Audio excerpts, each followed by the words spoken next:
ꯂꯤꯡꯖꯦꯜ ꯈꯨꯡꯒꯪ ꯑꯃꯗ ꯆꯥꯎꯖꯔꯛꯄꯅꯤ꯫ ꯃꯈꯣꯏꯒꯤ ꯏꯃꯨꯡ ꯃꯅꯨꯡ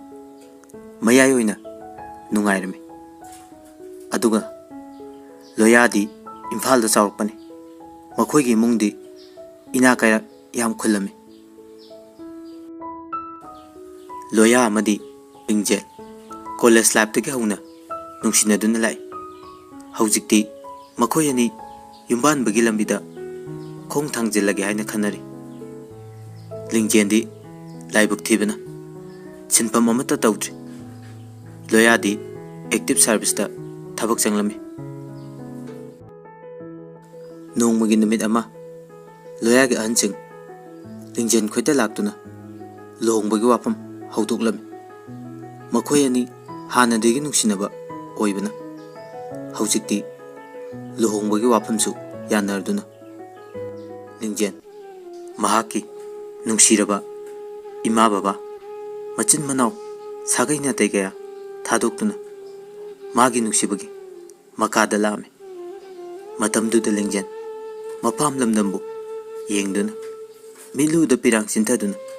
ꯂꯥꯛꯑꯕꯁꯨ ꯅꯨꯡꯁꯤꯕ ꯃꯥꯒꯤ ꯃꯅꯥꯛꯇ ꯂꯩꯔꯕ ꯃꯇꯝꯗ ꯄꯨꯝꯅꯃꯛ ꯇꯞꯅ ꯇꯞꯅ ꯀꯥꯎꯈꯤ꯫ ꯂꯤꯡꯖꯦꯜ ꯑꯃꯗꯤ ꯂꯣꯌꯥ ꯃꯈꯣꯏꯅꯤ ꯂꯨꯍꯣꯡꯈꯤꯕ ꯊꯥ ꯑꯃ ꯈꯔ ꯍꯦꯜꯂꯦ꯫ ꯂꯣꯌꯥ ꯑꯃꯗꯤ ꯂꯤꯡꯖꯦꯜ ꯌꯥꯝ ꯅꯨꯡꯁꯤꯅꯔꯝꯃꯤ꯫ ꯃꯈꯣꯏꯒꯤ ꯑꯍꯟꯁꯤꯡꯁꯨ ꯂꯤꯡꯖꯦꯜꯕꯨ ꯂꯨꯅ ꯆꯥꯟꯅ ꯇꯧꯔꯤ꯫ ꯑꯗꯨꯕꯨ ꯃꯤꯑꯣꯏꯕ ꯈꯨꯗꯤꯡꯒꯤ ꯇꯨꯡꯗ ꯀꯔꯤ ꯑꯣꯏꯔꯛꯀꯅꯤ ꯍꯥꯏꯕꯗꯤ ꯀꯅꯥꯁꯨ ꯈꯪꯕ ꯉꯝꯗꯦ꯫ ꯂꯤꯡꯖꯦꯜ ꯃꯇꯝ ꯈꯔꯒꯤ ꯃꯇꯨꯡꯗ ꯃꯆꯥꯅꯨꯄꯤ ꯑꯃ ꯐꯪꯖꯈꯤ꯫ ꯃꯈꯣꯏꯒꯤ ꯏꯃꯨꯡ ꯃꯅꯨꯡ ꯌꯥꯝ ꯍꯔꯥꯎꯖꯈꯤ꯫ ꯂꯣꯌꯥ ꯃꯇꯝꯅ ꯌꯥꯔꯛꯇ꯭ꯔꯕꯅ ꯃꯥꯒꯤ ꯊꯕꯛ ꯃꯐꯝꯗ ꯆꯠꯈꯤꯔꯝꯃꯤ꯫ ꯂꯣꯌꯥ ꯃꯥꯒꯤ ꯊꯕꯛ ꯃꯐꯝ ꯑꯃꯗꯒꯤ ꯃꯐꯝ ꯑꯃꯗ ꯇꯣꯉꯥꯟ ꯇꯣꯉꯥꯟꯕ ꯂꯝ ꯀꯌꯥꯗ ꯇꯥꯔꯝꯃꯤ꯫ ꯑꯁꯨꯝꯅ ꯅꯣꯡꯃꯗꯤ ꯂꯣꯌꯥ ꯂꯝꯕꯤꯗ ꯁꯨꯝ ꯆꯠꯄꯗ ꯊꯝꯕꯥꯜꯕꯨ ꯊꯦꯡꯅꯈꯤ꯫ ꯂꯣꯌꯥ ꯊꯝꯕꯥꯜꯕꯨ ꯎꯕ ꯃꯤꯀꯨꯞ ꯑꯗꯨꯃꯛꯇꯗ ꯃꯥꯒꯤ ꯊꯃꯣꯏꯗ ꯊꯝꯕꯥꯜꯒꯤ ꯅꯨꯡꯁꯤ ꯃꯃꯤ ꯇꯥꯔꯝꯃꯤ꯫ ꯃꯇꯝ ꯄꯨꯝꯕꯗ ꯃꯥꯒꯤ ꯃꯃꯤꯠꯇ ꯊꯝꯕꯥꯜꯕꯨ ꯑꯗꯨꯃꯛ ꯎꯗꯨꯅ ꯂꯩꯔꯝꯃꯤ꯫ ꯂꯣꯌꯥ ꯃꯥꯒꯤ ꯋꯥꯈꯜꯗ ꯑꯁꯨꯝꯅ ꯈꯜꯂꯝꯃꯤ, ꯊꯝꯕꯥꯜꯕꯨ ꯃꯥꯒꯤ ꯅꯨꯄꯤ ꯑꯣꯏꯔꯕꯗꯤ ꯀꯌꯥꯗ ꯅꯨꯡꯉꯥꯏꯒꯗꯕ꯫ ꯅꯥꯀꯟ ꯑꯃꯔꯣꯝꯗꯅ ꯊꯝꯕꯥꯜ ꯃꯄꯨꯔꯣꯏꯕ ꯂꯩꯔꯕꯤ ꯃꯆꯥ ꯑꯅꯤꯒꯤ ꯃꯃꯥꯅꯤ꯫ ꯊꯝꯕꯥꯜ ꯃꯇꯝꯁꯤꯒꯤ ꯅꯨꯄꯤꯅꯤ꯫ ꯁꯦꯟꯗ ꯌꯥꯝꯅ ꯉꯥꯎꯔꯝꯃꯤ꯫ ꯅꯨꯄꯥ ꯈꯨꯗꯤꯡꯒꯤ ꯅꯨꯡꯁꯤ ꯂꯥꯡ ꯀꯌꯥ ꯊꯥꯛꯇꯨꯅ ꯃꯥꯒꯤ ꯈꯨꯗꯨꯝ ꯆꯟꯅꯕ ꯍꯣꯠꯅꯗꯨꯅ ꯃꯥꯒꯤ ꯀꯥꯟꯅꯕ ꯀꯌꯥ ꯑꯃꯁꯨ ꯂꯧꯔꯝꯃꯤ꯫ ꯂꯣꯌꯥ ꯃꯥꯅ ꯇꯥꯔꯤꯕ ꯊꯕꯛ ꯃꯐꯝꯗ ꯂꯩꯕ ꯃꯃꯥꯟꯅꯕ ꯔꯥꯍꯨꯜꯗ ꯅꯣꯡꯃ ꯋꯥꯐꯝ ꯑꯁꯤ ꯍꯧꯗꯣꯛꯄ ꯍꯧꯔꯛꯏ꯫ ꯔꯥꯍꯨꯜ, ꯑꯩꯈꯣꯏꯒꯤ ꯀꯦꯝ ꯑꯁꯤꯒꯤ ꯊꯪꯅꯅ ꯂꯩꯔꯤꯕ ꯈꯨꯜ ꯑꯁꯤꯗ ꯚꯥꯏ ꯃꯧ ꯅꯍꯥ ꯃꯁꯛ ꯐꯖꯕ ꯑꯃ ꯂꯩꯔꯦ꯫ ꯑꯩ ꯃꯥꯕꯨ ꯌꯥꯝ ꯅꯨꯡꯁꯤꯔꯨꯔꯦ꯫ ꯔꯥꯍꯨꯜꯅ, ꯚꯥꯏ ꯑꯣꯏꯗꯕꯗ ꯃꯇꯝ ꯃꯥꯡꯅꯕꯅꯤꯀꯣ꯫ ꯃꯤ ꯃꯄꯨꯔꯣꯏꯕꯁꯨ ꯂꯩ ꯍꯥꯏ, ꯃꯆꯥꯁꯨ ꯂꯩ ꯍꯥꯏ, ꯇꯟꯗ꯭ꯔꯣ ꯚꯥꯏꯅ? ꯂꯤꯡꯖꯦꯜ ꯇꯥꯔꯒ ꯈꯪꯈ꯭ꯔꯒ ꯌꯥꯝ ꯅꯨꯡꯉꯥꯏꯔꯣꯏ꯫ ꯂꯣꯌꯥꯅ ꯍꯥꯏꯔꯤ, ꯑꯁ ꯚꯥꯏ, ꯅꯨꯄꯤꯗꯣ ꯂꯧꯗꯧꯕ ꯅꯠꯇꯦ, ꯁꯨꯝ ꯇꯥꯏꯝ ꯄꯥꯁ ꯑꯣꯏꯒꯦ ꯇꯧꯕꯅꯤꯗ꯫ ꯑꯩꯁꯨ ꯂꯣꯏꯅ ꯈꯪꯉꯤ, ꯀꯩꯗꯧꯔꯒꯦ? ꯚꯥꯏ, ꯑꯩꯒꯤ ꯋꯥꯗꯤ ꯐꯥꯒꯤꯗ ꯑꯃꯗꯣ ꯌꯥꯎꯋꯦ ꯍꯥꯏꯕꯗꯣ ꯁꯣꯏꯔꯣꯏꯀꯣ꯫ ꯂꯣꯌꯥꯅ ꯍꯥꯏꯔꯤ, ꯚꯥꯏ ꯍꯣꯔꯦꯟꯗꯤ ꯃꯈꯣꯏ ꯌꯨꯝꯗꯣ ꯈꯔ ꯊꯤꯔꯨꯁꯤ ꯀꯣ, ꯋꯥꯀꯤꯡ ꯑꯣꯏꯅ꯫ ꯔꯥꯍꯨꯜꯅ ꯀꯨꯝꯃꯤ, ꯍꯣꯏ ꯍꯣꯏ ꯚꯥꯏ, ꯅꯪꯀꯣ ꯒ꯭ꯌꯥꯟꯗꯤ ꯇꯥꯖꯧꯍꯦ꯫ ꯑꯁꯨꯝꯅ ꯍꯥꯏꯅꯔꯗꯨꯅ ꯃꯈꯣꯏ ꯑꯅꯤ ꯅꯨꯃꯤꯗꯥꯡ ꯋꯥꯏꯔꯝ ꯋꯥꯀꯤꯡ ꯑꯣꯏꯅ ꯁꯨꯝ ꯆꯠꯄꯗ ꯊꯝꯕꯥꯜꯒꯤ ꯌꯨꯝ ꯊꯦꯡꯅꯔꯦ꯫ ꯊꯝꯕꯥꯜꯒꯁꯨ ꯁꯛꯈꯪ ꯃꯥꯏꯈꯪꯅꯔꯦ꯫ ꯃꯇꯝꯗꯤ ꯅꯣꯡꯃꯒꯤ ꯑꯁꯨꯃꯛ ꯍꯧꯈꯤ꯫ ꯊꯝꯕꯥꯜ ꯑꯃꯗꯤ ꯂꯣꯌꯥ ꯁꯨꯝ ꯂꯣꯏꯅꯔꯛꯄꯅ ꯃꯈꯣꯏ ꯑꯅꯤ ꯑꯆꯦꯠꯄ ꯃꯔꯤ ꯊꯝꯕ ꯍꯧꯔꯛꯑꯦ꯫ ꯂꯣꯌꯥ ꯍꯧꯖꯤꯛꯇꯤ ꯊꯝꯕꯥꯜꯒꯤ ꯅꯨꯡꯁꯤ ꯏꯄꯥꯛꯇ ꯇꯥꯎꯈꯤꯕꯅ ꯂꯤꯡꯖꯦꯟꯒꯤ ꯑꯃꯗꯤ ꯃꯆꯥ ꯊꯣꯏꯊꯣꯏꯒꯤ ꯋꯥꯈꯜ ꯄꯨꯝꯕ ꯀꯥꯎꯈꯤꯔꯝꯃꯤ꯫ ꯂꯣꯌꯥ ꯃꯥꯒꯤ ꯅꯨꯄꯤ ꯂꯤꯡꯖꯦꯟꯗ ꯄꯥꯎ ꯐꯥꯎꯔꯝꯗꯦ꯫ ꯂꯤꯡꯖꯦꯟ ꯃꯥꯒꯤ ꯃꯄꯥꯎ ꯇꯥꯅꯤꯡꯕꯅ ꯂꯣꯌꯥꯗ ꯐꯣꯟ ꯇꯧꯔꯦ꯫ ꯂꯣꯌꯥꯅ ꯐꯣꯟ ꯑꯗꯨ ꯑꯣꯛꯈꯠꯂꯦ꯫ ꯍꯜꯂꯣ ꯂꯤꯡꯖꯦꯟ, ꯀꯩ ꯂꯩꯔꯒꯦ? ꯗꯥ, ꯊꯥ ꯃꯁꯤꯡ ꯃꯌꯥꯝ ꯌꯥꯝꯃꯦ꯫ ꯍꯣꯏꯅꯤ ꯃꯥꯏꯅꯤ, ꯀꯔꯤꯝꯇ ꯍꯥꯏꯔꯛꯇꯦ꯫ ꯀꯩ ꯇꯧꯕ ꯌꯥꯎꯔꯒꯦ? ꯂꯣꯌꯥꯁꯨ ꯈꯨꯝꯃꯦ꯫ ꯂꯤꯡꯖꯦꯟ, ꯑꯩ ꯀꯩꯁꯨ ꯊꯣꯏꯗꯣꯛꯄ ꯇꯧꯗꯦꯗ꯫ ꯅꯈꯣꯏꯗꯤ ꯀꯝꯗꯧꯔꯤ? ꯗꯥ, ꯁꯨꯝ ꯂꯩꯔꯤꯁꯤꯅꯤ꯫ ꯑꯗꯣ ꯏꯆꯥ ꯊꯣꯏꯊꯣꯏꯒꯤ ꯕꯥꯔꯗꯦ ꯀꯨꯏꯗ꯭ꯔꯕꯅꯤ, ꯌꯨꯝꯗ ꯂꯥꯛꯎꯀꯣ꯫ ꯑꯩ ꯂꯥꯛꯄ ꯌꯥꯕ꯭ꯔꯥ ꯌꯦꯡꯒꯦ꯫ ꯌꯦꯡꯒꯦ ꯅꯠꯇꯦ, ꯂꯥꯛꯇ ꯌꯥꯔꯣꯏꯀꯣ? ꯍꯣꯏ ꯍꯣꯏ, ꯑꯗꯣ ꯑꯩ ꯉꯥꯏꯍꯥꯛ ꯂꯩꯔꯒ ꯋꯥꯔꯤ ꯁꯥꯟꯅꯁꯤ꯫ ꯑꯩ ꯊꯕꯛ ꯑꯃ ꯇꯧꯔꯤꯕꯀꯣ꯫ ꯂꯤꯡꯖꯦꯟꯅ ꯈꯨꯝꯃꯛꯏ꯫ ꯍꯣꯏ, ꯑꯗꯨꯗꯤ ꯐꯣꯟ ꯊꯝꯃꯒꯦꯗ꯫ ꯊꯝꯃꯣ ꯊꯝꯃꯣ꯫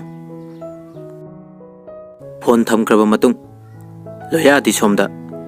ꯊꯝꯕꯥꯜꯒ ꯋꯥꯔꯤ ꯁꯥꯟꯅꯗꯨꯅ ꯅꯣꯛꯈꯦꯗꯨꯅ ꯂꯩꯔꯤ꯫ ꯃꯇꯝꯗꯤ ꯅꯣꯡꯃ ꯅꯣꯡꯃꯒꯤ ꯑꯁꯨꯝ ꯍꯧꯈꯤꯔꯝꯃꯤ꯫ ꯊꯣꯏꯊꯣꯏꯒꯤ ꯕꯥꯔꯗꯦ ꯅꯨꯃꯤꯠ ꯌꯧꯁꯤꯜꯂꯛꯑꯦ꯫ ꯂꯤꯡꯖꯦꯟ ꯃꯥꯒꯤ ꯅꯨꯄꯥꯗ ꯐꯣꯟ ꯇꯧꯔꯝꯃꯤ, ꯑꯗꯨꯕꯨ ꯕꯤꯖꯤ ꯑꯗꯨꯃꯛ ꯂꯩꯔꯝꯃꯤ꯫ ꯂꯣꯌꯥꯗꯤ ꯁꯣꯝꯗ ꯊꯝꯕꯥꯜꯒ ꯋꯥꯔꯤ ꯀꯟꯅ ꯁꯥꯟꯅꯔꯤ꯫ ꯂꯣꯌꯥꯅ ꯊꯝꯕꯥꯜꯗ ꯍꯥꯏꯔꯝꯃꯤ, ꯊꯝꯕꯥꯜ, ꯉꯁꯤꯗꯤ ꯏꯆꯥ ꯊꯣꯏꯊꯣꯏꯒꯤ ꯕꯥꯔꯗꯦꯅꯤ꯫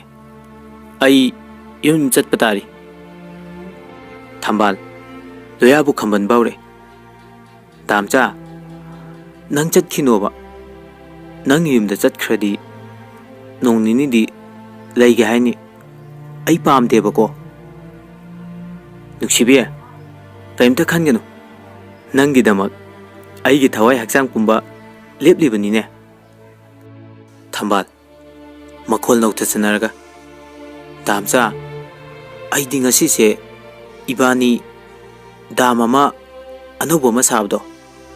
ꯑꯗꯨ ꯌꯦꯡꯕ ꯆꯠꯀꯦꯅ ꯍꯥꯏꯒꯦ ꯇꯧꯔꯒ ꯂꯣꯏ ꯀꯥꯏꯔꯕ꯫ ꯂꯣꯌꯥꯅ ꯍꯥꯏ, ꯑꯩ ꯍꯜꯂꯒ ꯆꯠꯁꯤ, ꯃꯇꯝ ꯃꯌꯥꯝ ꯂꯩꯔꯤꯁꯤꯗꯤ꯫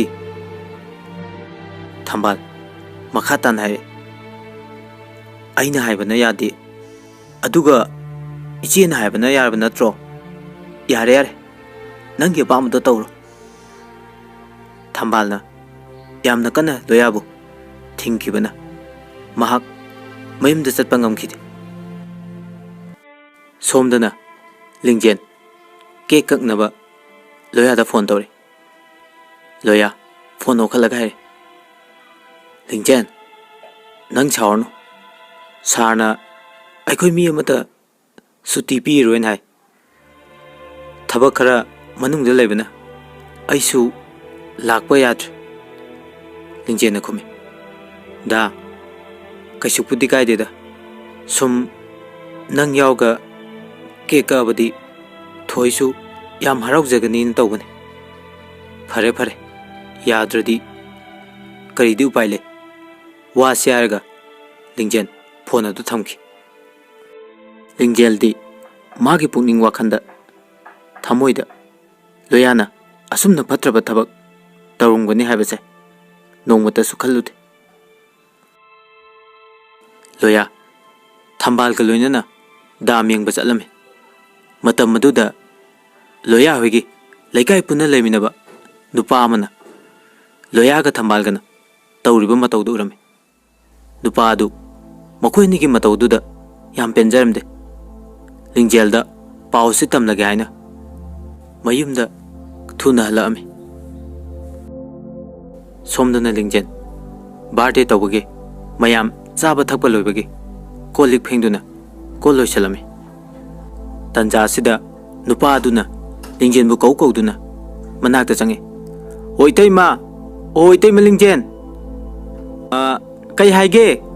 ꯀꯅꯥꯅꯣ? ꯑꯩ ꯁꯣꯝꯗ ꯂꯩꯌꯦ, ꯆꯪꯉꯣ꯫ ꯅꯨꯄꯥ ꯑꯗꯨ ꯆꯪꯉꯒ ꯍꯥꯏ, ꯏꯇꯩꯃ, ꯗꯥ ꯂꯣꯌꯥꯗꯣ ꯌꯨꯝꯗ ꯂꯥꯛꯇ꯭ꯔꯣ? ꯂꯤꯡꯖꯦꯟꯅ ꯈꯨꯝꯃꯤ, ꯂꯥꯛꯇꯦꯅꯦ, ꯃꯈꯣꯏ ꯊꯕꯛ ꯈꯔ ꯆꯤꯜꯂꯦꯅ ꯍꯥꯏ꯫ ꯅꯨꯄꯥ ꯑꯗꯨ ꯂꯤꯡꯖꯦꯟꯒꯤ ꯏꯆꯝ ꯆꯝꯖꯕ ꯃꯇꯧ ꯑꯗꯨꯗ ꯌꯥꯝ ꯅꯨꯡꯉꯥꯏꯔꯝꯗꯦ꯫ ꯋꯥꯐꯝꯁꯤ ꯍꯥꯏꯁꯤꯔꯥ ꯅꯠꯇ꯭ꯔꯒ ꯍꯥꯏꯔꯣꯏꯁꯤꯔꯥ ꯍꯥꯏꯗꯨꯅ ꯈꯟꯖꯥꯟꯅꯔꯝꯃꯤ꯫ ꯑꯗꯨꯕꯨ ꯇꯨꯡꯗ ꯀꯔꯤ ꯑꯣꯏꯔꯛꯀꯅꯤ ꯈꯜꯂꯨꯕꯗ ꯍꯥꯏꯕ ꯉꯝꯗ꯭ꯔꯦ꯫ ꯂꯤꯡꯖꯦꯟ ꯍꯪꯉꯤ, "ꯀꯩ ꯂꯩꯔꯒꯦꯅꯦ ꯅꯪꯕꯨ ꯏꯕꯨꯡꯉꯣ?" "ꯏꯇꯩꯃ ꯗꯥ ꯂꯣꯌꯥ ꯂꯥꯛꯄ꯭ꯔꯥꯅ ꯁꯨꯝ ꯂꯥꯛꯄꯅꯤ꯫ ꯑꯗꯨ ꯐꯔꯦ ꯏꯇꯩꯃ ꯑꯩ ꯆꯠꯂꯨꯈꯤꯒꯦ." ꯂꯤꯡꯖꯦꯟ ꯅꯨꯄꯥ ꯑꯗꯨꯒꯤ ꯋꯥꯍꯩꯗ ꯈꯔꯗꯤ ꯆꯤꯡꯅꯔꯞ ꯂꯩꯍꯧꯔꯤ꯫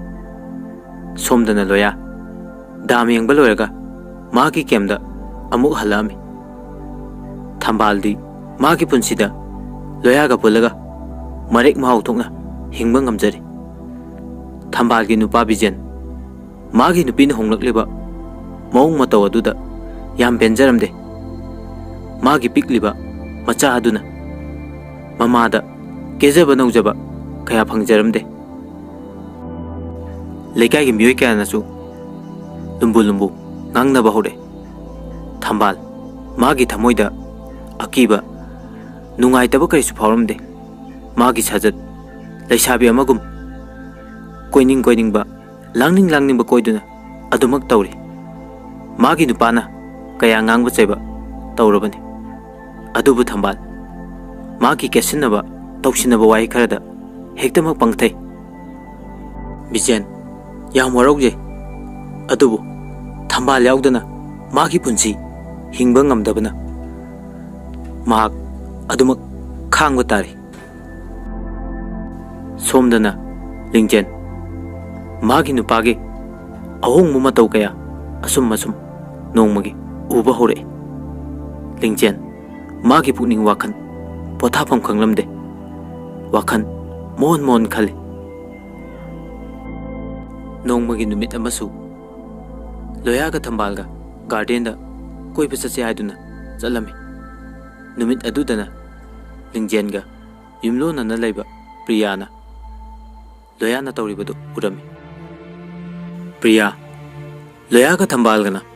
ꯇꯧꯔꯤꯕ ꯃꯇꯧ ꯑꯗꯨꯗ ꯌꯥꯝ ꯁꯥꯎꯅꯤꯡꯕ ꯄꯣꯛꯂꯝꯃꯤ꯫ ꯃꯍꯥꯛꯅ ꯌꯨꯝ ꯍꯦꯛ ꯌꯧꯕꯒ ꯃꯅꯝꯃ ꯂꯤꯡꯖꯦꯟꯗ ꯄꯥꯎ ꯑꯁꯤ ꯇꯝꯒꯦ ꯍꯥꯏꯗꯨꯅ ꯈꯜꯂꯝꯃꯤ꯫ ꯄ꯭ꯔꯤꯌꯥ ꯉꯥꯏꯍꯥꯛ ꯂꯩꯀꯣꯜ ꯌꯦꯡꯂꯕ ꯇꯨꯡꯗ ꯌꯨꯝꯗ ꯍꯜꯂꯛꯑꯦ꯫ ꯃꯌꯨꯝ ꯌꯧꯁꯟꯗ꯭ꯔꯤꯉꯩ ꯂꯤꯡꯖꯦꯟꯒꯤ ꯃꯅꯥꯛꯇ ꯂꯥꯛꯈꯤ꯫ ꯂꯤꯡꯖꯦꯟ ꯄ꯭ꯔꯤꯌꯥꯕꯨ ꯎꯕꯗ ꯑꯁꯨꯝꯅ ꯍꯥꯏꯔꯦ, "ꯑꯦ, ꯉꯁꯤꯗꯤ ꯃꯤ ꯑꯃ ꯂꯥꯛꯊꯣꯛꯇꯅ ꯂꯥꯛꯏꯅ, ꯀꯩ ꯂꯩꯔꯒꯦ?"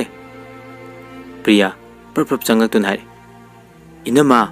ꯅꯪꯅ ꯊꯥꯖꯕ ꯊꯥꯖꯗꯕꯗꯤ ꯈꯪꯗ꯭ꯔꯦ꯫ ꯗꯥ ꯂꯣꯌꯥꯗꯣ ꯑꯩꯈꯣꯏꯒꯤ ꯑꯋꯥꯡꯂꯣꯝꯗ ꯂꯩꯕ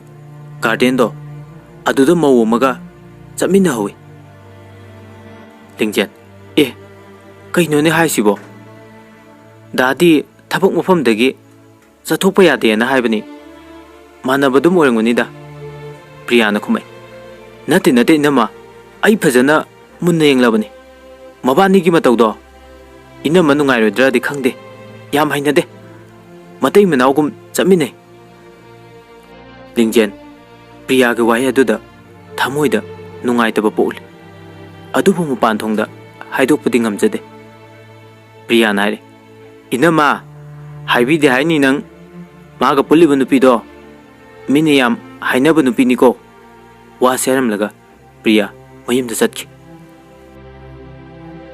ꯂꯤꯡꯖꯦꯟ ꯃꯥꯒꯤ ꯊꯃꯣꯏ ꯌꯥꯝ ꯋꯥꯖꯔꯝꯃꯤ꯫ ꯃꯆꯥ ꯑꯄꯤꯛꯄ ꯑꯁꯤꯒꯤꯁꯨ ꯈꯟꯕꯗ ꯌꯥꯝ ꯀꯞꯂꯝꯃꯤ꯫ ꯂꯤꯡꯖꯦꯟ ꯉꯥꯏꯍꯥꯛꯀꯤ ꯃꯇꯨꯡꯗ ꯂꯣꯌꯥꯗ ꯐꯣꯟ ꯇꯧꯔꯝꯃꯤ꯫ ꯑꯗꯨꯕꯨ ꯂꯣꯌꯥꯗꯤ ꯃꯥꯒꯤ ꯐꯣꯟ ꯑꯗꯨ ꯕ꯭ꯌꯨꯖꯤꯗ ꯂꯩꯔꯝꯃꯤ꯫ ꯍꯟꯖꯤꯟ ꯀꯌꯥꯔꯛ ꯐꯣꯟ ꯇꯧꯏ, ꯑꯗꯨꯕꯨ ꯂꯣꯌꯥꯅ ꯄꯥꯏꯔꯛꯇ꯭ꯔꯕꯗ ꯂꯤꯡꯖꯦꯟ ꯍꯦꯟꯅ ꯃꯥꯒꯤ ꯊꯃꯣꯏꯗ ꯆꯤꯡꯅꯕ ꯍꯦꯜꯂꯛꯑꯦ꯫ ꯂꯤꯡꯖꯦꯟ ꯃꯥꯒꯤ ꯃꯆꯥꯅꯨꯄꯤꯕꯨ ꯌꯦꯡꯗꯨꯅ ꯄꯤꯔꯥꯡ ꯂꯦꯞꯄ ꯂꯩꯇꯅ ꯆꯤꯟꯊꯔꯛꯑꯦ꯫ ꯂꯣꯌꯥꯒ ꯃꯥꯒ ꯍꯧꯈ꯭ꯔꯕ ꯄꯨꯟꯁꯤ ꯇꯥꯡꯀꯛꯇ ꯑꯣꯏꯅꯈꯤꯕ ꯍꯥꯏꯅꯈꯤꯕ ꯋꯥꯍꯩꯁꯤꯡ ꯑꯗꯨ ꯅꯤꯡꯁꯤꯡꯂꯒ ꯃꯥꯒꯤ ꯊꯃꯣꯏꯗ ꯍꯦꯟꯅ ꯃꯩꯁꯥ ꯍꯥꯞꯂꯔꯦ꯫ ꯅꯣꯡꯃꯒꯤ ꯅꯨꯃꯤꯠ ꯑꯃꯗꯤ ꯂꯣꯌꯥ ꯌꯨꯝꯗ ꯁꯨꯇꯤ ꯐꯪꯗꯨꯅ ꯊꯣꯛꯂꯛꯑꯦ꯫ ꯂꯤꯡꯖꯦꯟ ꯃꯇꯝ ꯀꯨꯏꯅ ꯃꯥꯒꯤ ꯅꯨꯄꯥꯕꯨ ꯎꯕ ꯐꯪꯈꯤꯗ꯭ꯔꯕ ꯑꯗꯨꯅ ꯃꯥꯒꯤ ꯅꯨꯄꯥꯕꯨ ꯎꯕꯗ ꯌꯥꯝ ꯍꯔꯥꯎꯔꯤ꯫ ꯂꯣꯌꯥꯒꯤ ꯃꯅꯥꯛꯇ ꯆꯪꯉꯛꯏ꯫ ꯑꯗꯨꯒ ꯍꯥꯏꯔꯦ, ꯗꯥ ꯅꯪ ꯂꯥꯛꯑꯕꯣ? ꯂꯥꯛꯀꯅꯤ ꯀꯥꯅ ꯑꯩꯉꯣꯟꯗ ꯀꯩꯝꯇ ꯍꯥꯏꯔꯛꯇꯦꯅꯦ꯫ ꯂꯣꯌꯥꯅ ꯍꯥꯏꯔꯦ, ꯀꯩꯅꯣ ꯌꯨꯝꯗ ꯂꯥꯛꯄꯕꯨ ꯁꯨꯝ ꯍꯥꯏꯅꯗꯅ ꯂꯩꯒꯗ꯭ꯔꯣ? ꯂꯤꯡꯖꯦꯟ ꯍꯥꯏ, ꯗꯥ ꯅꯪ ꯁꯨꯕ ꯅꯕꯨꯛꯇꯤ ꯌꯥꯏꯅꯦ, ꯄꯤꯔꯛꯑꯣ ꯕꯦꯒꯇꯣ ꯑꯩ ꯊꯝꯖꯤꯜꯂꯨꯔꯒꯦ, ꯑꯩꯈꯣꯏ ꯏꯕꯦꯝꯃꯅꯁꯨ ꯅꯪꯕꯨ ꯍꯪꯕꯗ ꯂꯣꯏꯔꯕꯅꯤ꯫ ꯂꯣꯌꯥꯅ ꯍꯥꯏꯔꯦ, ꯌꯥꯔꯦ ꯌꯥꯔꯦ ꯑꯩ ꯑꯗꯨꯝ ꯇꯧꯒꯦ꯫ ꯋꯥ ꯁꯦꯔꯝꯂꯒ ꯃꯥꯒꯤ ꯀꯥꯗ ꯆꯪꯈꯤ꯫ ꯂꯤꯡꯖꯦꯟ ꯂꯣꯌꯥꯒꯤ ꯃꯇꯧꯗꯨꯗ ꯊꯃꯣꯏ ꯁꯣꯛꯅ ꯅꯨꯡꯉꯥꯏꯔꯝꯗꯦ꯫ ꯑꯁꯨꯝꯅ ꯃꯇꯝ ꯍꯧꯈꯤꯕꯅ ꯅꯨꯃꯤꯗꯥꯡꯒꯤ ꯃꯇꯝ ꯌꯧꯔꯦ꯫ ꯂꯣꯌꯥ ꯆꯥꯛ ꯇꯣꯛꯂꯕ ꯃꯇꯨꯡꯗ ꯃꯥꯒꯤ ꯀꯥꯗ ꯍꯥꯟꯅ ꯇꯨꯝꯅꯗ꯭ꯔꯕ ꯐꯃꯨꯡ ꯑꯃꯗ ꯇꯨꯝꯂꯝꯃꯤ꯫ ꯂꯤꯡꯖꯦꯟꯗꯤ ꯍꯥꯟꯅꯒꯤ ꯃꯇꯧꯒꯨꯝ ꯃꯆꯥꯅꯨꯄꯤꯒ ꯂꯣꯏꯅꯅ ꯂꯣꯌꯥꯒꯤ ꯃꯅꯥꯛꯇ ꯆꯪꯉꯒ ꯍꯤꯞꯄꯤ꯫ ꯂꯣꯌꯥꯅ ꯌꯥꯝ ꯍꯩꯅꯗꯕ ꯃꯑꯣꯡꯗ ꯍꯥꯏꯔꯦ, ꯂꯤꯡꯖꯦꯟ ꯑꯩꯁꯦ ꯌꯥꯝ ꯂꯥꯞꯅ ꯋꯥꯅ ꯂꯥꯛꯏꯕꯅꯤ, ꯃꯁꯤꯗ ꯑꯩꯁꯦ ꯐ꯭ꯔꯤꯗ ꯑꯃꯨꯛꯇ ꯇꯨꯝꯒꯦ꯫ ꯂꯤꯡꯖꯦꯟ ꯃꯥꯒꯤ ꯃꯆꯥꯕꯨ ꯇꯨꯃꯤꯟꯅ ꯄꯨꯊꯣꯛꯂꯗꯨꯅ ꯃꯥꯒꯤ ꯐꯃꯨꯡꯗ ꯇꯨꯝꯈꯤꯔꯝꯃꯤ꯫ ꯂꯤꯡꯖꯦꯟ ꯈꯥꯝꯕ ꯌꯥꯗꯅ ꯃꯤꯠꯂꯨꯒꯤ ꯄꯤꯔꯥꯡ ꯆꯤꯟꯊꯔꯝꯃꯤ꯫ ꯁꯣꯝꯗꯅ ꯂꯣꯌꯥ ꯅꯣꯛꯈꯦꯗꯨꯅ ꯊꯝꯕꯥꯜꯒ ꯋꯥꯔꯤ ꯁꯥꯟꯅꯔꯤ꯫ ꯂꯣꯌꯥ ꯊꯥ ꯑꯃ ꯆꯨꯞꯅ ꯌꯨꯝꯗ ꯂꯩꯔꯛꯄ ꯃꯇꯝꯗ ꯅꯣꯡꯃꯇ ꯂꯤꯡꯖꯦꯟꯕꯨ ꯊꯑꯣꯏꯅ ꯂꯣꯏꯅꯗꯦ, ꯏꯟꯊꯤ ꯅꯨꯡꯉꯥꯏꯅ ꯋꯥꯔꯤ ꯁꯥꯔꯝꯗꯦ꯫ ꯂꯤꯡꯖꯦꯟ ꯂꯣꯌꯥꯒꯤ ꯑꯍꯣꯡꯕ ꯀꯌꯥ ꯑꯗꯨꯗ ꯃꯥꯒꯤ ꯄꯨꯟꯁꯤ ꯃꯤꯀꯨꯞ ꯑꯃ ꯐꯥꯎꯕ ꯍꯔꯥꯎ ꯃꯤꯅꯣꯛ ꯇꯝꯕ ꯐꯪꯖꯗꯦ꯫ ꯃꯍꯥꯛ ꯃꯊꯟꯇ ꯋꯥꯍꯪ ꯀꯌꯥ ꯑꯃꯗꯤ ꯇꯠꯇꯅ ꯍꯪꯖꯔꯤ꯫ ꯑꯩꯅ ꯗꯥꯗ ꯀꯔꯤ ꯂꯥꯟꯈꯤꯕ ꯂꯩꯈ꯭ꯔꯕꯒꯦ? ꯀꯔꯤ ꯁꯣꯏꯈ꯭ꯔꯕꯒꯦ? ꯃꯥꯅ ꯁꯨꯝꯅ ꯋꯥꯈꯜ ꯄꯨꯛꯅꯤꯡ ꯀꯔꯤꯒꯤ ꯍꯣꯡꯂꯛꯂꯤꯕ? ꯑꯩꯕꯨ ꯅꯨꯡꯁꯤꯕ ꯐꯥꯎꯗ꯭ꯔꯕꯁꯨ ꯏꯆꯥ ꯑꯁꯤꯕꯨꯗꯤ ꯅꯨꯡꯁꯤꯐꯝ ꯊꯣꯛꯇꯕ꯭ꯔꯥ? ꯃꯤꯑꯣꯏꯕꯒꯤ ꯆꯠꯅꯕꯤ ꯃꯥꯒꯤ ꯃꯄꯨꯔꯣꯏꯕꯅ ꯊꯑꯣꯏꯕꯤꯗ꯭ꯔꯕ ꯅꯨꯡꯁꯤꯕꯤꯗ꯭ꯔꯕ ꯅꯨꯄꯤ ꯑꯃꯕꯨ ꯂꯩꯃꯤꯟꯅꯔꯤꯕ ꯌꯨꯝꯒꯤ ꯃꯤꯑꯣꯏ ꯀꯌꯥꯅ ꯀꯔꯝꯅ ꯅꯨꯡꯁꯤ ꯃꯤꯠꯌꯦꯡ ꯌꯦꯡꯒꯅꯤ? ꯂꯤꯡꯖꯦꯟ ꯃꯥꯒꯤ ꯄꯨꯟꯁꯤꯗ ꯑꯍꯣꯡꯕ ꯀꯌꯥ ꯑꯃ ꯑꯁꯨꯝ ꯑꯁꯨꯝ ꯑꯣꯏꯔꯛꯄꯅ ꯃꯥꯒꯤ ꯄꯨꯟꯁꯤꯗꯨ ꯍꯦꯟꯅ ꯍꯦꯟꯅ ꯃꯩꯁꯥ ꯍꯥꯞꯄ ꯍꯦꯟꯒꯠꯂꯦ꯫ ꯂꯤꯡꯖꯦꯟꯒꯤ ꯃꯅꯦꯝ ꯏꯕꯦꯝꯕꯤ ꯃꯥꯒꯤ ꯃꯆꯥꯅꯨꯄꯥꯅ ꯍꯣꯡꯂꯛꯂꯤꯕ ꯃꯑꯣꯡ ꯃꯇꯧ ꯑꯗꯨꯗ ꯉꯥꯡꯕ ꯆꯩꯕꯒꯤ ꯋꯥꯈꯟꯗꯤ ꯈꯜꯂꯨꯗꯦ꯫ ꯃꯁꯤꯒꯤ ꯑꯣꯟꯅ ꯇꯩꯅꯕꯗ ꯃꯇꯥꯡ ꯆꯥꯔꯦ ꯈꯟꯗꯨꯅ ꯂꯤꯡꯖꯦꯟꯕꯨ ꯑꯣꯠꯄ ꯅꯩꯕ ꯀꯌా ꯑꯃ ꯇꯧꯔꯛꯑꯦ꯫ ꯂꯤꯡꯖꯦꯟ ꯏꯃꯨꯡ ꯃꯅꯨꯡꯒꯤ ꯑꯍꯜ ꯂꯃꯟꯅ ꯊꯑꯣꯏꯗ꯭ꯔꯕꯗ ꯃꯄꯨꯔꯣꯏꯕꯅ ꯃꯤꯔꯥꯏꯕ ꯀꯌꯥ ꯑꯗꯨꯅ ꯃꯍꯥꯛꯀꯤ ꯑꯄꯣꯛꯄ ꯃꯃꯥ ꯃꯄꯥꯅ ꯃꯉꯣꯟꯗ ꯅꯨꯡꯁꯤꯖꯈꯤꯕ ꯂꯨꯅ ꯇꯧꯈꯤꯕ ꯀꯌꯥꯗꯣ ꯌꯥꯝꯅ ꯅꯤꯡꯁꯤꯡꯂꯛꯑꯝꯃꯤ꯫ ꯑꯗꯨꯒ ꯃꯥꯅ ꯌꯥꯝꯅ ꯄꯦꯟꯖꯗ꯭ꯔꯤꯕꯅ ꯃꯥꯒꯤ ꯃꯃꯥ ꯃꯄꯥꯅ ꯃꯥꯒꯤꯗꯃꯛ ꯇꯨꯡꯒꯤ ꯐꯅꯕ ꯉꯥꯡꯕ ꯆꯩꯕ ꯐꯨꯕ ꯀꯌా ꯑꯃ ꯇꯧꯈꯤ꯫ ꯂꯣꯌꯥꯕꯨ ꯅꯨꯡꯁꯤꯕꯒꯤꯗꯃꯛ ꯂꯤꯡꯖꯦꯟ ꯋꯥꯈꯜ ꯊꯦꯟꯈꯤꯕꯅ ꯃꯃꯥ ꯃꯄꯥꯕꯨ ꯌꯥꯝꯅ ꯋꯥꯔꯧꯈꯤ꯫ ꯉꯁꯤꯗꯤ ꯃꯤꯃꯥꯡꯗ ꯇꯠꯇꯅ ꯎꯔꯤ꯫ ꯂꯤꯡꯖꯦꯟ ꯋꯥꯔꯛꯄ ꯉꯝꯗꯅ ꯈꯥꯝꯕ ꯌꯥꯗꯅ ꯆꯤꯟꯊꯔꯤꯕ ꯄꯤꯔꯥꯡꯁꯦ ꯀꯩꯗꯧꯉꯩ ꯃꯥꯒꯤ ꯃꯄꯨꯔꯣꯏꯕꯅ ꯇꯩꯊꯣꯛꯄꯤꯒꯅꯤ ꯈꯟꯕꯅ ꯃꯥꯒꯤ ꯂꯥꯏꯅꯤꯡ ꯑꯣꯏꯔꯦ꯫ ꯑꯁꯣꯝꯗꯅ ꯂꯣꯌꯥ ꯃꯥꯒꯤ ꯅꯨꯄꯤꯒꯤ ꯑꯋꯥꯕꯗꯤ ꯅꯣꯡꯃꯇ ꯈꯜꯂꯨꯕ ꯇꯧꯗꯦ꯫ ꯄꯥꯈꯪ ꯑꯃꯒꯤ ꯄꯨꯟꯁꯤꯒꯨꯝ ꯃꯅꯤꯡ ꯇꯝꯅ ꯍꯤꯡꯂꯤ꯫ ꯊꯝꯕꯥꯜꯁꯨ ꯑꯗꯨꯃꯉꯥꯏ, ꯃꯥꯒꯤ ꯊꯃꯣꯏꯗꯤ ꯊꯧꯗꯨꯅꯨꯡꯒ ꯄꯥꯡꯀꯛ ꯑꯣꯏꯔꯦ꯫ ꯑꯋꯥꯕ ꯑꯃꯠꯇ ꯈꯪꯂꯝꯗꯦ꯫ ꯃꯍꯥꯛꯅ ꯂꯝꯆꯠ ꯂꯨꯗ꯭ꯔꯕꯁꯨ ꯃꯥꯒꯤ ꯅꯨꯄꯥꯅꯗꯤ ꯃꯆꯥ ꯑꯅꯤꯅꯗꯤ ꯃꯥꯕꯨ ꯅꯨꯡꯁꯤꯔꯤ꯫ ꯕꯤꯖꯦꯟꯁꯨ ꯅꯨꯄꯥꯅꯤ ꯍꯥꯏꯕꯗꯅꯤ ꯑꯍꯤꯡ ꯀꯌꯥ ꯑꯃ ꯄꯤꯔꯥꯡ ꯀꯪꯗꯅ ꯂꯦꯜꯂꯤꯕꯅꯤ꯫ ꯃꯇꯣꯝꯇ ꯍꯦꯟꯅ ꯋꯥꯔꯧꯖꯕꯗꯤ ꯊꯝꯕꯥꯜꯕꯨ ꯅꯨꯡꯁꯤꯕꯅ ꯄꯥꯡꯒꯜ ꯊꯣꯛꯇ꯭ꯔꯤꯕꯁꯤꯅꯤ꯫ ꯃꯈꯣꯡ ꯃꯈꯨꯠ ꯇꯦꯛꯂꯕ ꯃꯤꯠ ꯇꯥꯡꯂꯕ ꯑꯃꯒꯨꯝ ꯂꯩꯔꯤꯕ ꯕꯤꯖꯦꯟ ꯃꯥꯒꯤ ꯅꯨꯄꯤꯒ ꯃꯆꯥꯁꯤꯡꯒ ꯀꯩꯗꯧꯉꯩ ꯍꯔꯥꯎ ꯇꯌꯥꯝꯅ ꯌꯨꯝꯁꯤꯗ ꯂꯩꯔꯒꯅꯤ ꯈꯟꯖꯕꯗ ꯉꯥꯏꯔꯕ ꯑꯣꯏꯔꯛꯀꯅꯤ, ꯑꯣꯏꯔꯛꯑꯣꯏ꯫ ꯈꯣꯌꯨꯝꯒꯤ ꯅꯣꯡꯗꯝ ꯀꯔꯤ ꯇꯝꯂꯤꯕ? ꯊꯝꯕꯥꯜꯗꯤ ꯄꯩꯁꯥꯒꯤ ꯃꯌꯥꯏꯗ ꯅꯨꯄꯥ ꯑꯍꯟ ꯑꯉꯥꯡ ꯈꯥꯏꯗꯅ ꯁꯦꯜ ꯀꯌా ꯂꯧꯔꯤ, ꯑꯗꯨꯒ ꯃꯥꯒꯤ ꯄꯨꯟꯁꯤꯅ ꯑꯄꯦꯟꯕ ꯑꯣꯏꯔꯤ꯫ ꯊꯝꯕꯥꯜ ꯃꯥꯒꯤ ꯂꯥꯡꯗ ꯊꯨꯈ꯭ꯔꯕ ꯅꯨꯄꯥ ꯀꯌꯥꯒꯤ ꯅꯨꯄꯤꯁꯤꯡꯅ ꯄꯦꯟꯗꯕꯗꯒꯤ ꯉꯥꯡꯂꯤ ꯆꯩꯔꯤ, ꯁꯥ ꯐꯥꯎꯕ tauba yauribani thambal maisa faudraba nupi ama oibagi awaba ma khanglamde thambal loya ge imung manungdagi lawba yaba lawri chaba yaba chari loya magi machagi narakpa matam yumgi awat apa lairiba matam dadi khangluba uruba taude aduga thambalgi awat apa magi watanaba sinbadi leplamde loya haujikti makoigi imung miyamgi nokna phamoy machi machi chibon chibon kangna bahore lingjen loyana asum no irakpasida magi pungning wakhandasu mon mon khan bahore makoiga yumlo naduna leiriba mabok amana lingjen da asum nairami ibema lingjen isugi matause ibok yengba ngamdrene nangda lalu nuko loya soidana gyan tarakin khangdreda wakhan tadeda masigi angangse kanadaba oiroidabada thawai yamna lupine lingjel magi wakhanda wakhal kaya makhal oidabada magi ngaki wakhanda aisibu yumsi thadokjuna chatlasira natragana atopa mada yum pangrasira aigi awaba koknabagi sinjaraga ichana mama kainabagi maisa langhauba ai ichagi khandaba yade ai ichagi damakta ai hingdaba yadabani asumna machindasu amu murum murum sole asomdana loya thambalga unarami thambal haujikti loya ki manakta leiduna magi punchi nungaigani magi lairaba mallaba nupa aduda asum leiraka punsi se nungaiba khangdana sirani khal thambal loya da moithem tawba hore da loya nang aibu tasengna di nungsibra loya na khumi nungsi nangbu nungsibagi natro aina aigi nupi phawba mirairibase thambal makata ne ado nang aise aina ngasi haigadori wasida lana lawgadra khangdi e kai wano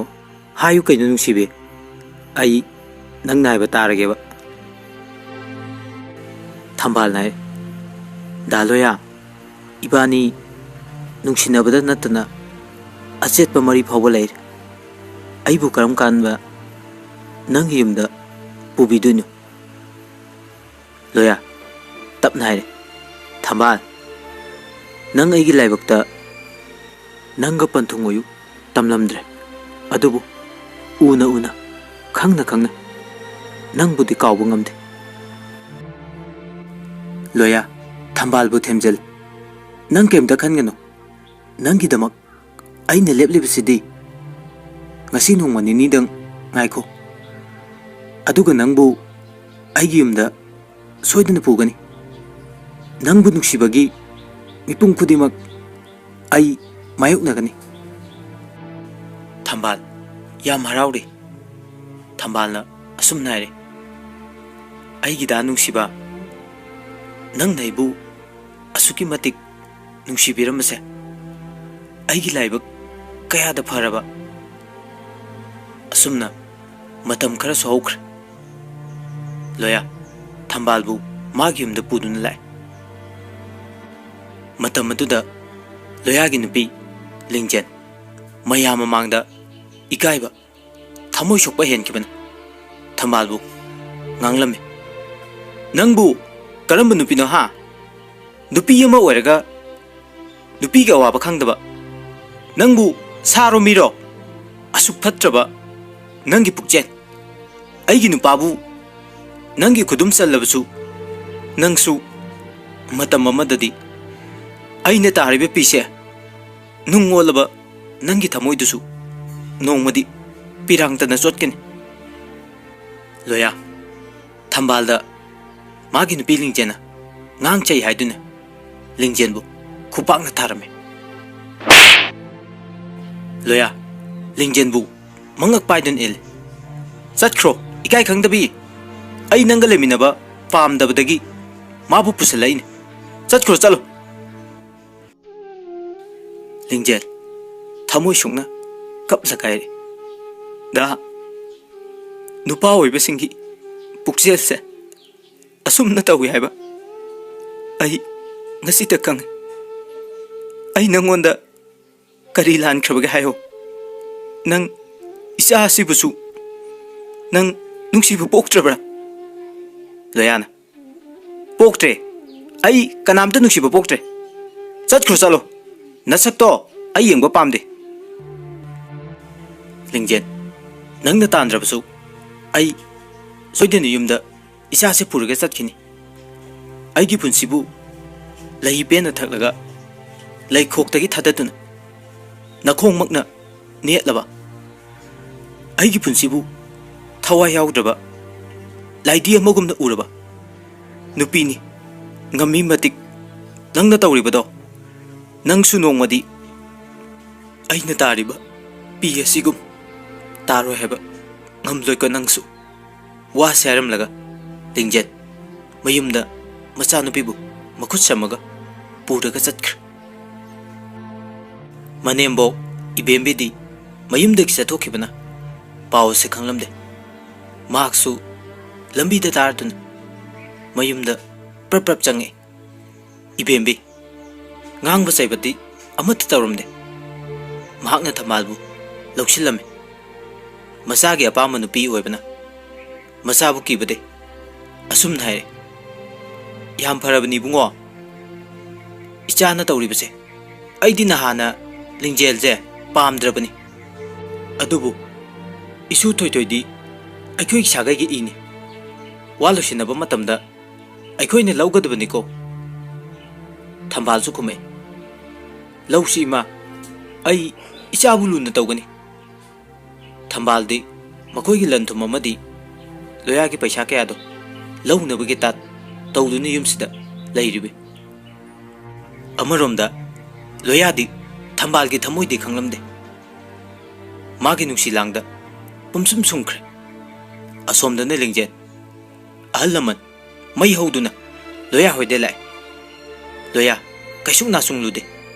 mana khaliba haibabu paisa kar piraga loire masidani nongmanni haukraba matung lingjen mama macha mahaki apokpi mama memcha amadi magi mabung tomchauga loya gi imda lame an masem khana chainaba kaya tawrukpadagi lingjen mama na mayumda punaba tawre aduga macha thoitoidi manembok ibembi na lahore lingjen gi macha nupi thoithoi mama na chatkibada ubada mama gi phiji de yana duna kaple lingjen macha bu konduna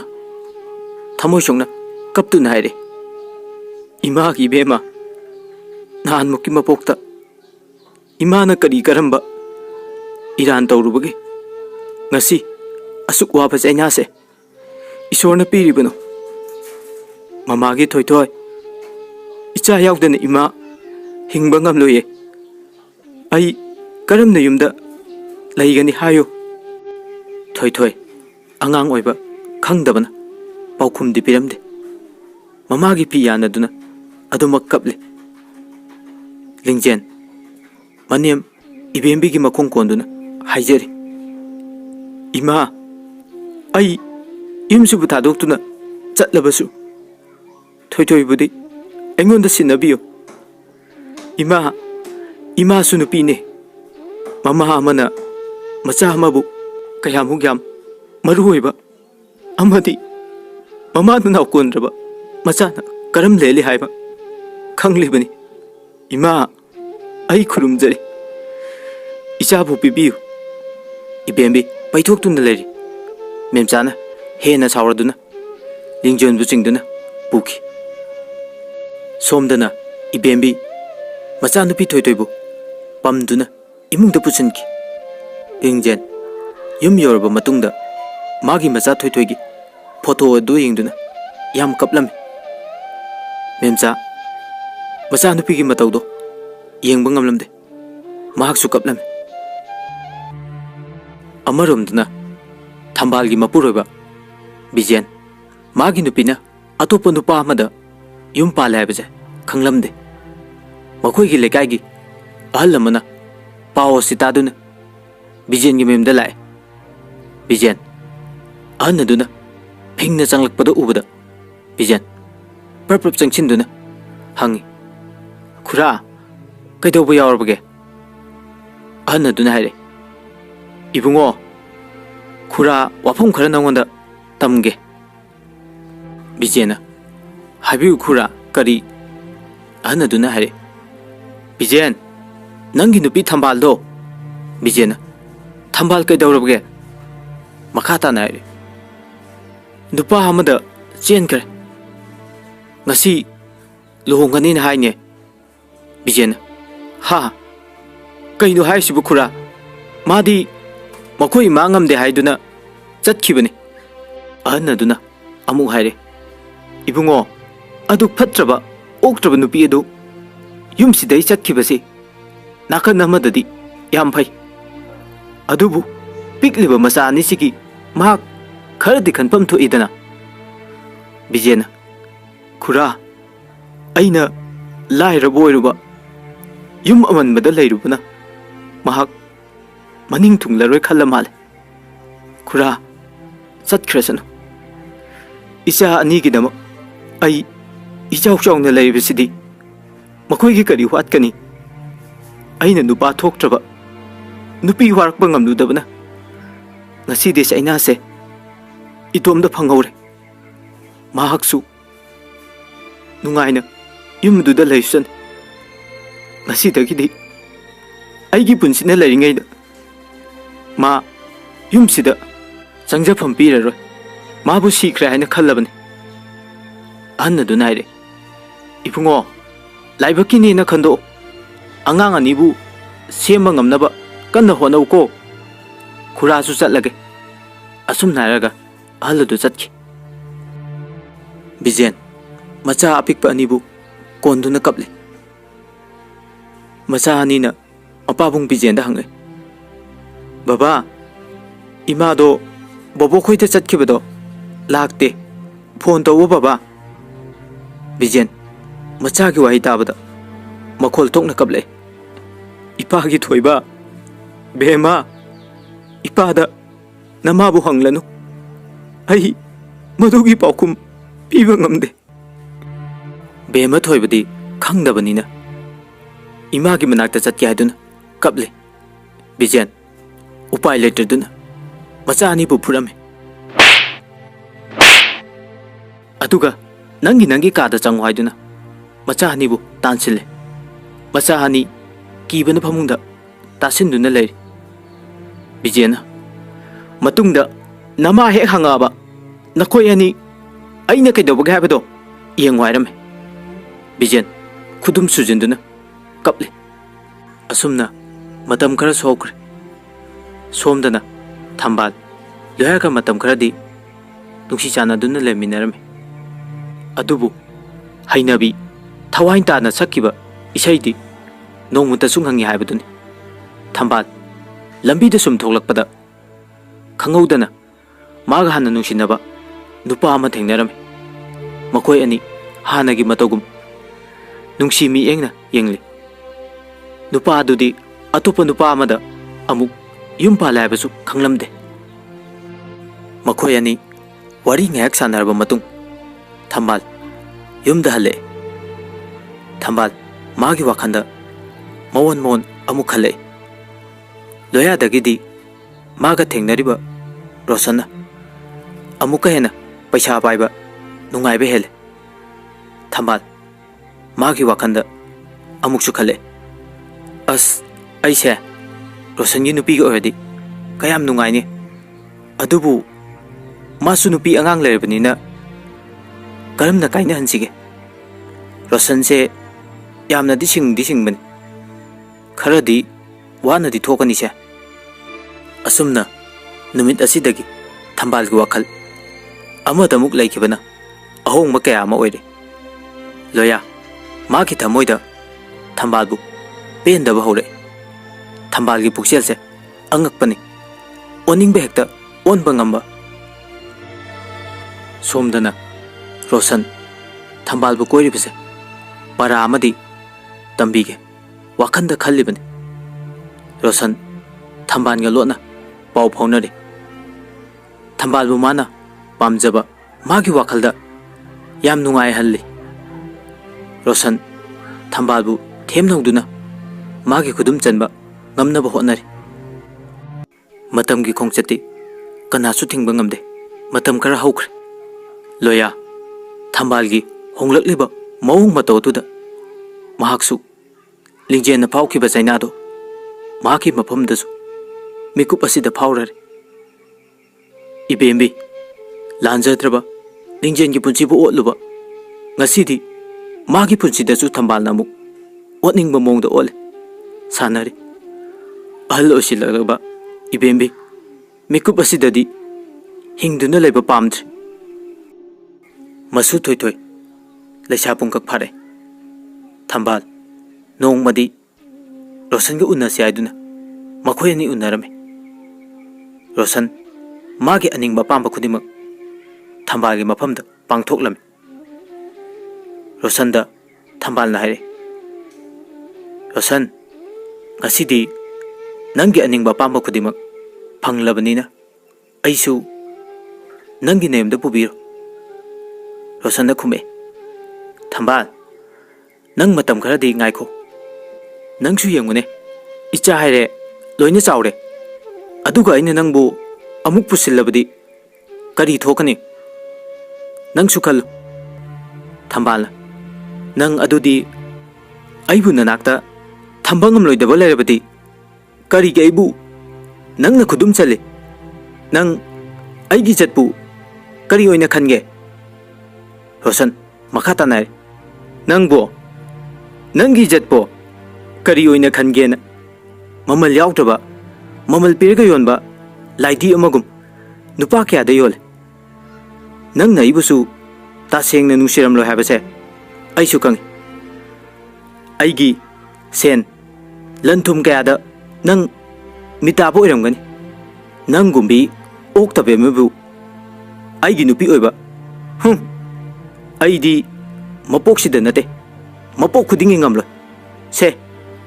ꯅꯪꯒꯤ ꯁꯦꯟ ꯍꯥꯏꯗꯨꯅ ꯄꯩꯁꯥ ꯃꯌꯥꯝ ꯑꯃ ꯊꯝꯕꯥꯜꯒꯤ ꯃꯃꯥꯏꯗ ꯂꯪꯁꯤꯟꯗꯨꯅ ꯆꯠꯈꯤ꯫ ꯃꯇꯝ ꯑꯗꯨꯗ ꯂꯣꯌꯥꯒ ꯇꯤꯟꯅꯕ ꯃꯃꯥꯟꯅꯕ ꯑꯃꯅ ꯃꯈꯣꯏ ꯑꯅꯤꯒꯤ ꯌꯦꯡꯍꯩꯗꯕ ꯁꯛꯇꯝ ꯑꯗꯨꯕꯨ ꯎꯔꯝꯃꯤ꯫ ꯂꯣꯌꯥꯒꯤ ꯃꯃꯥꯟꯅꯕ ꯑꯔꯨꯟ ꯋꯥꯔꯤ ꯄꯨꯝꯕ ꯂꯣꯌꯥꯗ ꯇꯝꯂꯤ꯫ ꯊꯝꯕꯥꯜ ꯃꯥꯒꯤ ꯊꯃꯣꯏꯗ ꯀꯔꯤꯒꯨꯝꯕ ꯈꯔꯗꯤ ꯐꯥꯎꯕꯒꯨꯝ ꯌꯥꯝ ꯅꯨꯡꯉꯥꯏꯇꯅ ꯌꯨꯝꯗ ꯍꯜꯂꯛꯑꯦ꯫ ꯂꯣꯌꯥ ꯃꯥꯒꯤ ꯊꯝꯕꯥꯜꯕꯨ ꯎꯔꯨꯕ ꯃꯤꯀꯨꯞꯇ ꯑꯁꯥꯎꯕꯅ ꯃꯁꯥꯗꯣ ꯊꯛ ꯊꯛ ꯅꯤꯛꯂꯤ꯫ ꯊꯝꯕꯥꯜ ꯃꯔꯨ ꯂꯨꯛꯅ ꯌꯨꯝꯗ ꯄ꯭ꯔꯞ ꯄ꯭ꯔꯞ ꯆꯪꯂꯛꯑꯦ꯫ ꯂꯣꯌꯥꯅ ꯊꯝꯕꯥꯜꯗ ꯍꯥꯏꯔꯦ, ꯍꯣꯏ ꯅꯪ ꯉꯥꯏꯈꯣ꯫ ꯊꯝꯕꯥꯜ ꯀꯦꯁꯤꯟꯅꯕ ꯋꯥꯍꯩꯅ ꯊꯦꯝꯅꯕ ꯇꯧꯔꯦ꯫ ꯂꯣꯌꯥꯅ ꯍꯥꯏꯔꯦ, ꯌꯥꯔꯦ, ꯋꯥ ꯃꯈꯥ ꯇꯥꯔꯅꯨ, ꯅꯐꯤ ꯌꯣꯝꯃꯣ, ꯅꯌꯨꯝꯗ ꯆꯠꯈ꯭ꯔꯣ꯫ ꯊꯝꯕꯥꯜꯅ, ꯗꯥ ꯑꯩꯅ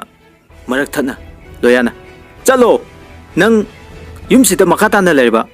ꯅꯪ ꯁꯤꯕ꯭ꯔꯥ ꯅꯠꯇ꯭ꯔꯒꯅ ꯑꯩ ꯁꯤꯕ꯭ꯔꯥ ꯑꯃꯗꯤ ꯁꯣꯏꯔꯔꯣꯏ꯫ ꯊꯝꯕꯥꯜ ꯂꯣꯌꯥꯒꯤ ꯈꯣꯡ ꯄꯥꯏꯗꯨꯅ ꯍꯥꯏꯔꯦ, ꯗꯥ ꯑꯩꯕꯨ ꯌꯨꯝꯁꯤꯗꯒꯤ ꯇꯥꯟꯊꯣꯛꯄꯤꯒꯅꯨ, ꯍꯧꯖꯤꯛꯇꯤ ꯑꯩꯒꯤ ꯆꯪꯖꯐꯝ ꯀꯅꯥꯁꯨ ꯂꯩꯇꯦ꯫ ꯂꯣꯌꯥꯅ, ꯅꯪꯒꯨꯝꯕꯤ ꯑꯣꯛꯇꯕꯤ ꯑꯃꯒꯤ ꯆꯪꯖꯐꯝ? ꯆꯠꯂꯣ, ꯔꯦꯁꯇꯨꯔꯦꯟꯗ ꯑꯣꯛꯇꯕꯤ ꯅꯅꯤꯡꯇꯝꯅ ꯂꯩꯔꯨꯔꯣ꯫ ꯑꯩꯒꯤ ꯄꯨꯟꯁꯤꯗꯁꯨ ꯅꯪꯒꯤ ꯑꯒꯥ ꯂꯩꯇꯦ, ꯅꯪꯒꯤ ꯃꯤꯅꯨꯡꯁꯤ ꯎꯠꯅꯕꯁꯨ ꯂꯩꯇꯦ꯫ ꯋꯥꯁꯦ ꯍꯥꯏꯗꯨꯅ ꯊꯝꯕꯥꯜꯕꯨ ꯉꯛꯁꯝ ꯄꯥꯏꯗꯨꯅ ꯏꯜꯂꯒ ꯃꯄꯥꯟꯗ ꯊꯝꯃꯦ꯫ ꯊꯝꯕꯥꯜ ꯂꯩꯀꯥꯏꯒꯤ ꯃꯤꯑꯣꯏ ꯀꯌꯥꯅꯁꯨ ꯂꯨꯝꯐꯨ ꯂꯨꯝꯐꯨ ꯉꯥꯡꯅꯕ ꯑꯃꯗꯤ ꯔꯣꯁꯟꯅ ꯉꯥꯡꯂꯛꯄ ꯆꯩꯔꯛꯄ ꯀꯌꯥ ꯑꯗꯨꯅ ꯉꯁꯤꯗꯤ ꯃꯍꯥꯛꯀꯤ ꯅꯥꯀꯣꯡꯗ ꯁꯤꯡꯖꯥ ꯌꯩꯔꯔꯦ꯫ ꯊꯝꯕꯥꯜ ꯎꯄꯥꯏ ꯂꯩꯇ꯭ꯔꯗꯨꯅ ꯃꯄꯥꯝ ꯂꯝꯗꯝ ꯄꯥꯡꯂꯛꯑꯦ꯫ ꯃꯍꯥꯛꯀꯤ ꯃꯃꯥ ꯃꯄꯥ ꯑꯣꯏꯕꯅꯗꯤ ꯃꯆꯥꯕꯨ ꯂꯧꯁꯤꯜꯂꯤ, ꯑꯗꯨꯕꯨ ꯃꯆꯦ ꯃꯕꯨꯡ ꯀꯌꯥꯅꯗꯤ ꯉꯥꯡꯕ ꯆꯩꯕ kaya ama tawba leplamde thambal hojikti khamba yadraba magi mitki pi chinthatuna ahing adu loikiba ngai ahing adu loiba ngai na magi mit mangda macha ani amadi mapuroiba bijenbu haukraba wari kaya ama ningsingli pendraba nungaitaba ikaiba kaya na thambal mathanda thauri yanduna ahingduda sijarame asomdana loya lingjenbu tattana ningsingle mama ibembisu yam thawai nungaitana kaptuna haire imagi bungo loya aikoi sibu mira sara haiba khangtri mapuroibagi minungsi phangdraba imau lingjen samas asigi minok maisa marakta kayam waramgani khangamdraba chaina phangnamgani ngasidi ima yam ningamlaktre masu toitoina piklingai matamda mama bu yamna sonsaba atubu aigi kallaba thamoisina nam hadun mabu kolakpani mama kainaraba toitoina mamaga oina janingba phangdabagi kapkhiba kaya ama asum mimangda tattana urene he madugi maina ngasidi thambalna para ama tambiramle masu aranba lambida chatlubana mapunchi lomjakre imagi bungo imaga mukta chatuna ingjenbu kaurusi loya kapna khumle ima haujikti madugi matam henkre aigi saksi fawa mangonda uhanba ngamde aduga wahidi karamna haiba ngamgani ngasidi miyamgi miyengdasu aibu tukasnare irangi matungina aigi punsiche thoi kidama hinglage lanjadraba lingjensu matik charaba mada chatkrasunu ima sa aigi nakta maakna layraga magi punsi amuk wanabani ma ibembe sumna sum kaplambadagi tuminna laikre loya mamabu hanjin kawi adubu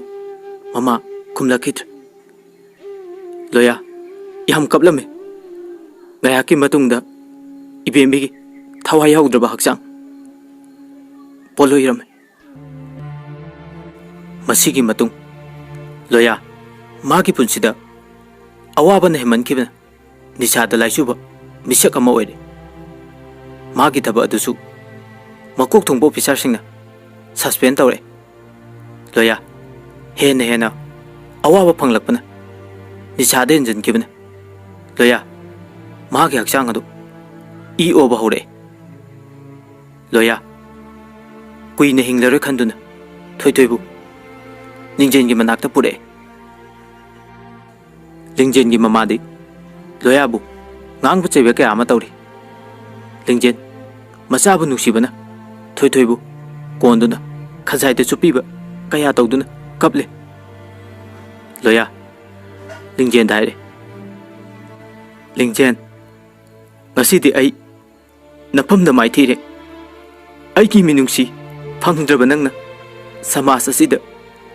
kayam wana hinglamgani aise yam patraba sadagi jo hena tamthiba oramle lingjen loya ki manakta prap changlaktuna haire karino nungi muti mana pirang chinthabase ai ngasida uri asum tawbajani ko icha thoitoi gidi mama aigi famda thonglauna hangduna matam pubda lei aduga mi oiraga migi pukchen chenba ngamdaba sagidi marak thana loyan lingjen nangi penaba ngango chayo ai ngasidi loina tarage adumakpu aigi punsina nungaina sikinaba nang ai bude mukta ngakpiram wasaiduna khuluna duna leimaida phamdare lingjen yam sauna haire nangbu ngakpiba ha ꯑꯩꯒꯤ ꯄꯨꯟꯁꯤꯕꯨ ꯂꯩꯈꯥ ꯇꯥꯍꯜꯂꯕ ꯑꯗꯨꯒ ꯏꯆꯥ ꯊꯣꯏꯊꯣꯏꯕꯁꯨ ꯃꯃꯥ ꯑꯩꯉꯣꯟꯗꯒꯤ ꯁꯦꯠꯅꯍꯜꯂꯕ ꯑꯍꯤꯡ ꯀꯌꯥ ꯑꯃ ꯑꯩꯅ ꯄꯤꯔꯥꯡ ꯀꯪꯗꯅ ꯂꯦꯟꯈꯤꯕ ꯁꯃꯥꯖꯀꯤ ꯃꯤꯅꯣꯛ ꯃꯩꯁꯥ ꯃꯔꯛꯇ ꯑꯩꯅ ꯀꯌꯥꯝ ꯋꯥꯅ ꯈꯥꯡꯈꯤꯕ ꯃꯁꯤ ꯄꯨꯝꯅꯃꯛꯁꯦ ꯀꯥꯎꯊꯣꯛꯇꯨꯅ ꯅꯪꯕꯨ ꯉꯥꯛꯄꯤꯕ ꯆꯠꯈ꯭ꯔꯣ ꯆꯠꯂꯣ ꯃꯐꯝ ꯑꯁꯤꯗꯒꯤ ꯂꯥꯞꯅ ꯅꯨꯡ ꯑꯣꯜꯂꯕ ꯃꯤꯁꯛ ꯑꯃꯗ ꯌꯨꯝꯕꯥꯟꯕ ꯇꯝꯂꯨꯕ ꯑꯩꯁꯦ ꯉꯁꯤꯗꯤ ꯑꯩꯁꯨ ꯅꯨꯡ ꯑꯣꯜꯂꯦ ꯂꯣꯌꯥꯅ ꯐꯔꯦ ꯂꯤꯡꯖꯦꯟ ꯅꯪꯅ ꯉꯥꯛꯄꯤꯗ꯭ꯔꯕꯅꯤꯅ ꯑꯗꯨꯕꯨ ꯑꯩ ꯊꯣꯏꯊꯣꯏꯁꯦ ꯅꯪꯉꯣꯟꯗ ꯆꯤꯟꯅꯔꯝꯂꯒꯦ ꯍꯌꯦꯡ ꯑꯩꯅ ꯁꯤꯈ꯭ꯔꯕ ꯃꯇꯝꯗ ꯅꯪ ꯅꯃꯤꯠꯇꯒꯤ ꯅꯄꯤ ꯇꯥꯔꯛꯀꯅꯨꯀꯣ ꯋꯥꯁꯦ ꯍꯥꯏꯔꯝꯂꯒ ꯂꯣꯌꯥ ꯆꯠꯈꯤ ꯂꯤꯡꯖꯦꯟ ꯆꯤꯝꯕꯥꯜꯗ ꯆꯩꯔꯕꯁꯨ ꯊꯃꯣꯏꯗꯗꯤ ꯂꯣꯌꯥꯕꯨ ꯑꯗꯨꯃꯛ ꯅꯨꯡꯁꯤꯔꯤ ꯂꯣꯌꯥ ꯂꯤꯡꯖꯦꯜ ꯈꯣꯏꯒꯤ ꯊꯣꯡꯒꯥꯜꯗꯣ ꯍꯦꯛ ꯌꯧꯕꯒ ꯂꯣꯌꯥ ꯂꯣꯛ ꯀꯪꯈꯨ ꯈꯨꯔꯝꯃꯤ ꯑꯗꯨꯒ ꯏ ꯑꯣꯔꯛꯑꯦ ꯃꯇꯝ ꯑꯗꯨꯗ ꯂꯤꯡꯖꯦꯟ ꯂꯣꯌꯥꯒꯤ ꯃꯅꯥꯛꯇ ꯄ꯭ꯔꯞ ꯄ꯭ꯔꯞ ꯆꯦꯟꯁꯤꯜꯂꯛꯑꯦ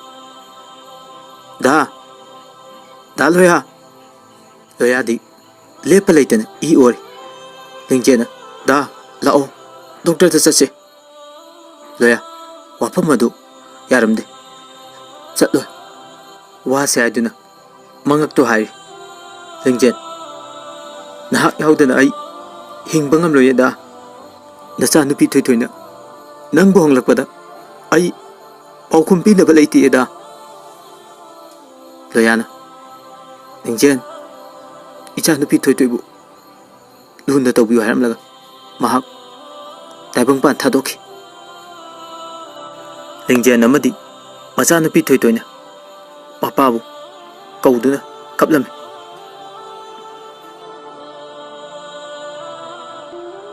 ꯊꯝꯕꯥꯜ ꯑꯍꯦꯟꯕ ꯄꯥꯝꯂꯨꯕ ꯑꯃꯗꯤ ꯂꯝꯆꯠ ꯐꯠꯇ꯭ꯔꯕ ꯀꯌꯥꯗꯨꯅ ꯃꯥꯒꯤ ꯄꯨꯟꯁꯤ ꯃꯊꯟꯇ ꯂꯣꯝꯖꯈꯤ ꯑꯗꯨꯒ ꯂꯣꯌꯥꯁꯨ ꯃꯤꯒꯤ ꯅꯨꯄꯤ ꯑꯉꯥꯡꯗ ꯃꯤꯇꯥꯔꯨꯕ ꯑꯣꯛꯇ꯭ꯔꯕ ꯊꯕꯛ ꯀꯌꯥ ꯇꯧꯔꯨꯕꯅ ꯉꯁꯤꯗꯤ ꯃꯍꯥꯛꯁꯨ